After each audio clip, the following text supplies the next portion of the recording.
I do want to go back and talk to you a little bit about a couple of concepts that we brushed over, and I want to make sure that you understand this. So if they're asking you of a derivative and they want the different definition of a derivative, as I stated, they're going to use the difference quotient, which is f of x plus h, and this is minus f of x, and this is all over h. So as an example, if they were to give us f of x, and that was equal to x squared, and they basically want us to find the derivative. Now I showed you the simplest way to do that, but you have to consider that we're looking at this in terms of a limit as h approaches 0.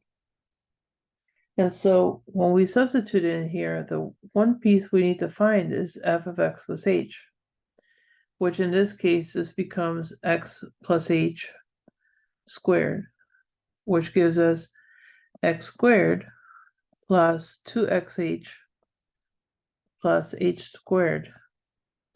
And if we throw that into the formula, we end up with x squared plus 2xh plus h squared. And obviously this is minus the x squared, which is our original function, over h. So what happens is the negative makes this negative x squared, which cancels with this, leaving us 2xh plus h squared and all over h, which means that if I divide the h into the h, I end up with 2x for this piece, and h goes into h squared plus h times. But what you need to remember here is that the idea is that this is reaching, h is reaching, because our limit says h reaches 0. So this really becomes 2x plus 0, which is simply 2x, which I already showed you how to find out. Using this information, if we want to know that this is our derivative, which are derivative equations of f of x, in this case will give us 2x, that's being our first derivative. And so if they want us to find this value, say hypothetically they give us the question and they want us to interpret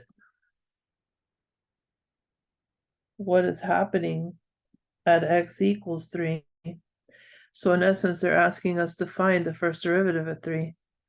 Then in our case, it's simply 2 times 3, which is 6. And so if this is a case, then the number 6 is the slope of our tangent line. And so we also know that if that's a case where it's the original function, this is basically 3 squared, which gives us 9. And so we know that at x is 3, our f of 3 is 9. And so that is our value at that given point. So we know that at that given point on the diagram, we know that the first derivative is 6 at that point. So that's the key.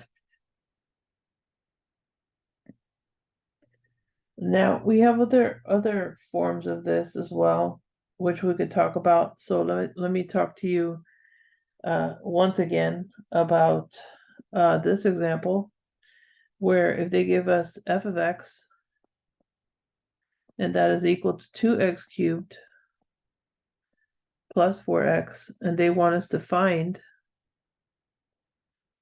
I think we did this example, but I'm just going to rehash it again, the first derivative of x. We also want to find the first derivative at 2, x is 2, and that first derivative value at x is -3. And so those are different areas in the graph where we can solve for this.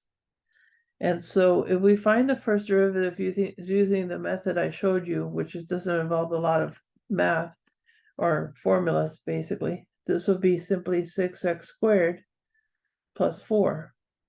So that's the first derivative, first derivative equation. If I do that at 2, then this would be 6 times 2 squared plus 4. And this next derivative at -3, well, this would be 6 times -3 squared plus 4. And we get our values. We know that at this point, this one gives us 28. And we know that this value is 58. And that's just simply analyzing the value. I did do the values of derivatives when we have a denominator. And I think I also spoke briefly to you about what that meant for you in terms of the value, slope value in that case, which we talked about. And so what I haven't done is cost analysis, which is also a very similar function. So if I'm looking at the cost analysis of a function, and let's say the cost in dollars to manufacture X graphing calculator is given by, this is on page, by the way, this is on page 189. And they do talk you through the same formula where you have C of X plus H minus C of X, which they give you, and all of that divided by H. It's the same process, and you do the same, again, same calculation. So I'm not really worried about that terribly. I do want you to understand 3 things about derivatives, and this is on page 191 in your book. You just take a moment, look at the bottom part of the page, and it talks to you about the derivative and when you know a derivative exists. So it starts with when the function is continuous is one thing. When the function is smooth, we're just going to put function is smooth. So it has smooth curves. And number 3, just like I showed you the opposite of it, where a function does not have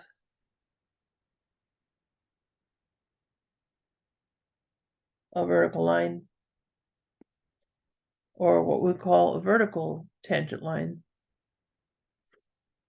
which I showed you an example of one that does, and why it's discontinuous, and so therefore not differentiable.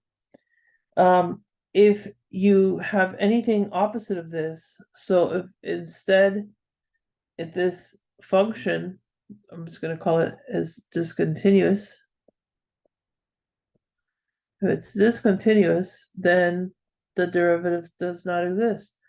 If instead it's sharp instead of smooth, so if it's sharp, it has a corner, or it's kind of like V in nature, it is no derivative is possible. And number 3, if it has a vertical tangent line, it is not differentiable.